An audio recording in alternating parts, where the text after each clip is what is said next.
Ladies and gentlemen, there's a reason why life teaches us to look out for ourselves. Every time you extend a hand, make sure it's not left hanging. Every time you lend a shoulder, make sure it doesn't carry weight it wasn't built to bear. And every time you share the gift of kindness, make sure it's going where it's needed, where it's appreciated, not where it's simply used. Because kindness, true kindness, is powerful. But it's not a gift you give to everyone without thought. Kindness is a rare and beautiful gift, but one that requires discernment to retain its true power. When you're generous with your time, your heart, and your resources, you extend a hand that can bring hope, support, and comfort to those who need it most. But there's a delicate balance to walk, because kindness offered without thought, without discretion, can quickly lose its value. Discernment is what separates genuine kindness from self-sacrifice that goes unnoticed, or worse yet, unappreciated. Knowing when and to whom to offer your kindness is a sign of wisdom. It's an acknowledgement that while your heart is open, it isn't limitless. People who give without discernment often find themselves drained, pulled in every direction by others who come to rely on that endless well of generosity. But just like any resource, kindness must be managed carefully. When kindness is given freely, indiscriminately, it can be taken for granted by those who don't truly value it. Discernment isn't about withholding kindness or becoming unkind, rather, it's about placing boundaries around something incredibly precious. It's the recognition that true kindness involves an understanding of what's sustainable, what's appropriate, and what's healthy not just for others but for yourself. Discernment allows you to see people for who they are. It lets you recognize the ones who will appreciate and reciprocate your kindness versus those who will simply take advantage of it. Because there will always be people who seek out kindness, not because they value it, but because they see it as something they can exploit. They see someone who's willing to help, to support, to uplift, and they take advantage of that, assuming there will be no end to what's given. Discernment is what draws the line, what protects you from being worn down, from being used up by those who do not deserve your effort and energy. When you offer kindness with discernment, you amplify its power. Instead of spreading yourself thin, you focus your energy on those who need it and who will value it. You create relationships that are built on mutual respect and appreciation. This kind of kindness is powerful because it doesn't drain you, it strengthens you, it gives back, it enriches, it creates bonds that last. So remember, kindness is most powerful when you know where, how, and with whom to share it. Because in that discernment, kindness becomes something more than a simple act. It becomes a force that shapes lives, yours and those around you, in meaningful and lasting ways. Boundaries are not walls to keep people out, rather, they are protective lines that preserve your energy, peace, and well-being. They allow you to offer kindness freely, but on your terms. When you set boundaries, you're not saying that you won't help others, but you're saying that your kindness and resources will not be exploited or taken for granted. Setting boundaries begins with recognizing your own value. If you don't set limits, people will start to see you as a source of endless support. They'll lean on you without considering your needs or the toll it takes on you. But kindness is not about emptying yourself until there's nothing left. True kindness recognizes that you deserve the same respect and care that you extend to others. Boundaries let you protect your energy and ensure that your kindness remains a gift, not a burden. The act of setting boundaries also teaches others how to treat you. When you say no or set a limit, you're teaching the people around you that you respect yourself and expect them to do the same. It's a crucial step in forming relationships that are reciprocal, where both parties contribute and care for each other. Without boundaries, one side ends up giving far more than the other, leading to resentment, frustration, and eventually burnout. Protecting your kindness by setting boundaries also means recognizing that you cannot be everything to everyone. It's easy to fall into the trap of believing that if you give more, you'll be loved more, appreciated more. But that is an exhausting and unsustainable mindset. Your kindness isn't about pleasing everyone, it's about offering support and care in a way that's healthy for you and the other person. By setting boundaries, you ensure that your kindness doesn't become a source of stress or resentment, but instead remains a powerful force that nourishes both you and those you help. In the end, setting boundaries allows you to continue being kind without sacrificing your peace. It gives you the strength to show up when it matters, to be there for others, but to do so in a way that doesn't compromise your own well-being. Protecting your kindness by setting boundaries is an act of self-respect, and it's the foundation of healthy, balanced relationships. The truth is, people will often push boundaries whether intentionally or not. They will see how much you're willing to give, how much you're willing to endure, and they'll test those limits. But it's your responsibility to show them what you're willing to accept. If you let people treat you poorly without consequences, they will continue to do so because they see that you've set no standard for yourself. You've allowed them to treat you as less than you deserve, and in turn they will treat you as such. On the other hand, when you consistently show that you respect yourself and expect the same from others, people will follow suit. They will adjust to the energy you project. If you stand firm in your beliefs, your values, and your boundaries, people will recognize that you're not someone to be disrespected or used. You're not someone who can be easily taken advantage of because you understand your worth. Setting high standards is not about being difficult or unapproachable.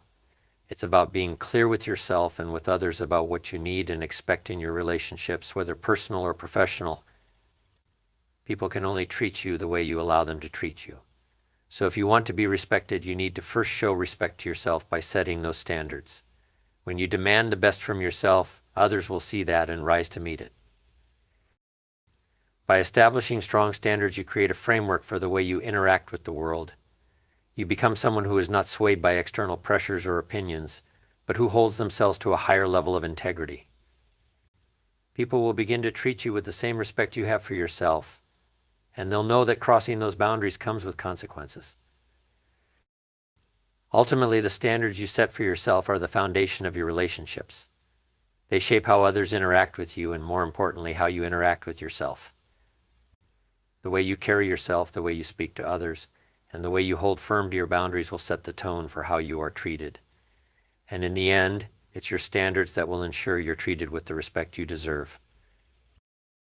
Kindness is a strength, not a weakness, and it should never come at the cost of your dignity, your peace, or your well-being. Too often, people mistake kindness for an open invitation to exploit your time, resources, and energy. They see someone who is willing to give, and they push boundaries, assuming that your generosity is endless. But kindness is not about saying yes to everything, and it's certainly not about giving until you have nothing left to give. True kindness comes from a place of strength and self-awareness. It means you are willing to help, to listen, and to support others when needed. But that doesn't mean you should tolerate behavior that drains you or takes advantage of your goodwill. Being kind doesn't require you to be a doormat or to constantly put others' needs before your own. It's about giving thoughtfully with discernment and knowing when to step back for your own sake. You can still show kindness and be assertive in protecting your own space and resources. Boundaries are a form of self-respect. They let others know that while you are compassionate, you are also aware of what you need and what you're willing to give. Without boundaries, kindness becomes unsustainable. It turns from a gift into a burden, and that's not fair to you or to those who genuinely appreciate your help. If you're constantly giving without receiving, constantly being the one who supports others while neglecting your own needs, you will eventually burn out. And when that happens, you're not just doing a disservice to yourself, you're also doing a disservice to others. You may not have the energy to show up when it truly matters. So while kindness is vital, it must be paired with boundaries. If you allow others to take advantage of your generosity, you're not helping anyone in the long run. Know that saying no is an act of kindness in itself. It's an act of kindness toward yourself and ironically toward others as well, because it ensures that when you do say yes, it comes from a place of strength and willingness, not obligation or exhaustion. Kindness doesn't mean being taken advantage of. It means giving from a place of power, understanding, and respect for yourself and for others. When both sides give and receive equally, there's a natural flow of energy, trust, and respect. Mutual connections are not one-sided. They don't leave you feeling drained, used, or unappreciated. Instead, they uplift you, encourage growth, and create a sense of harmony between you and the other person. It's easy to fall into relationships where you're the only one putting in the effort, but these connections are often the most exhausting. They create an imbalance that leaves one person constantly giving while the other takes. Over time, this leads to feelings of resentment and frustration. When you give without receiving, it becomes difficult to maintain the connection in a healthy way. That's why it's essential to invest your time and energy into relationships that offer something back, where both people are committed to supporting each other, listening to each other, and growing together. Balanced relationships foster respect and understanding. They allow both parties to share their strengths, offer support during tough times, and celebrate each other's victories. When you find yourself in these types of connections, you feel seen, heard, and valued. There's no need to prove yourself or constantly seek validation. The connection is built on mutual respect, and it becomes a space where both individuals can thrive. I value these kinds of relationships because they're not just about what you get from them, but also about what you can give. You're investing in a partnership where both people can grow and evolve, not only as individuals but as a team. These kinds of relationships nurture your spirit and push you toward becoming the best version of yourself. The best part? When you're in a balanced relationship, you're more likely to see others for who they truly are, flaws, strengths, and all, and accept them in their entirety, just as they accept you. In a world where people can often be self-centered or transactional in their interactions, finding mutual and balanced connections is like finding rare treasure. They are worth protecting, cultivating, and nurturing. And you don't have to keep giving to relationships that only take from you. Seek out and nurture those relationships where the exchange is fair, where both people are invested, and where growth happens on both sides. These are the relationships that will support you, elevate you, and make life more meaningful.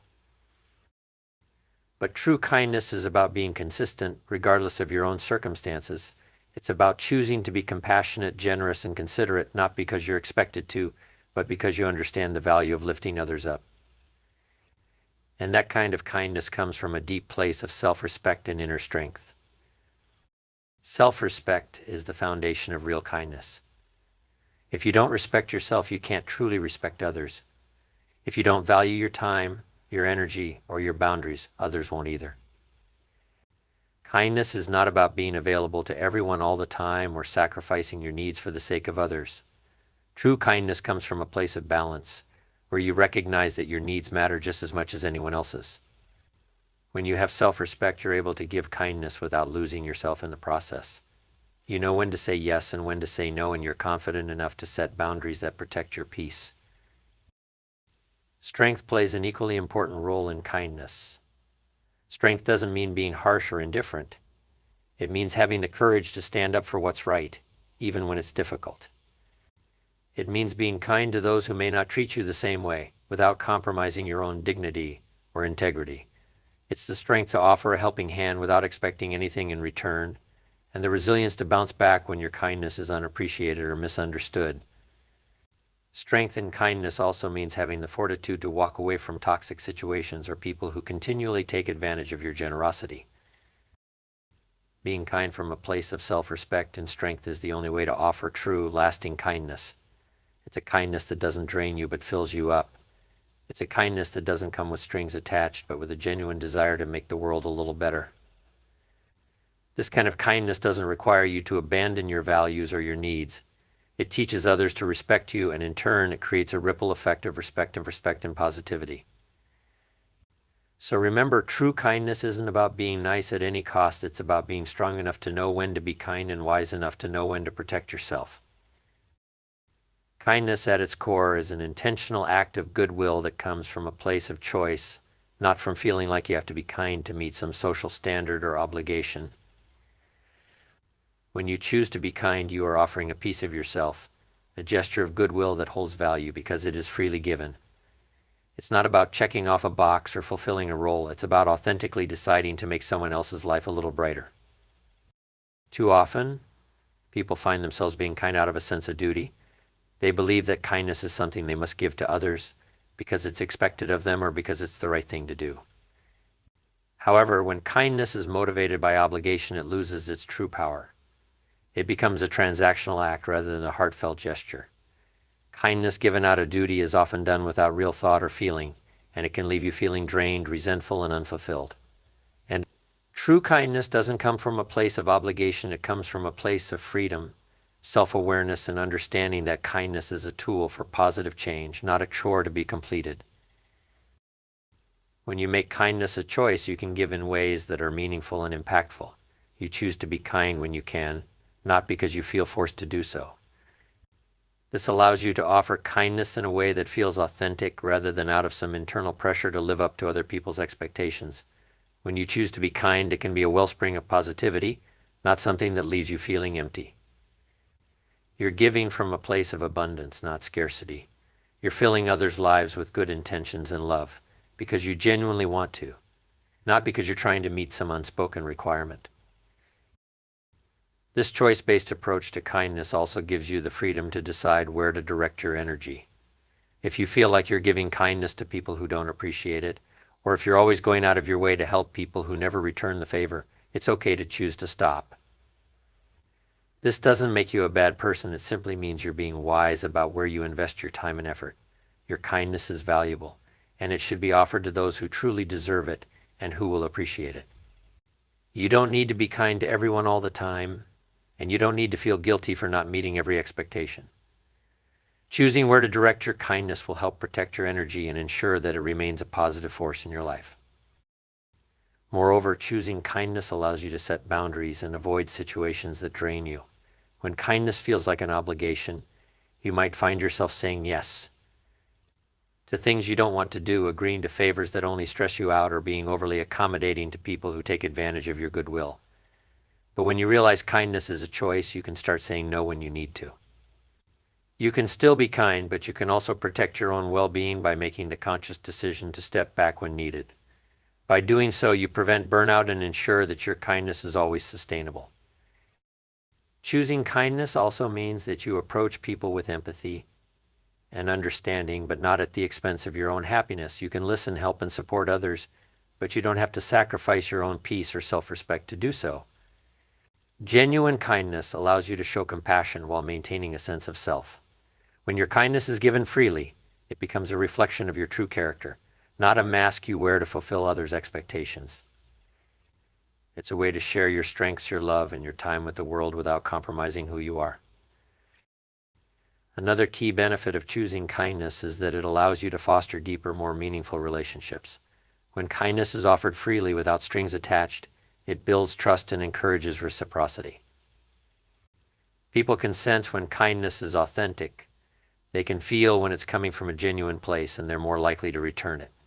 This creates a cycle of positivity where kindness is shared back and forth, creating stronger bonds and more fulfilling connections. So remember, kindness is not a requirement or a duty. It is a choice, a conscious decision to make the world a better place, one action at a time. Choose to be kind not because you have to, but because you want to. Choose kindness when it feels right and when you can give without expectation. And when you need to protect your own well-being, choose to set boundaries with love and respect. By doing so, you'll find that your kindness remains a source of joy, not burden, and it will continue to inspire those around you to make the same choice. Your kindness will have lasting value when it is given freely and intentionally.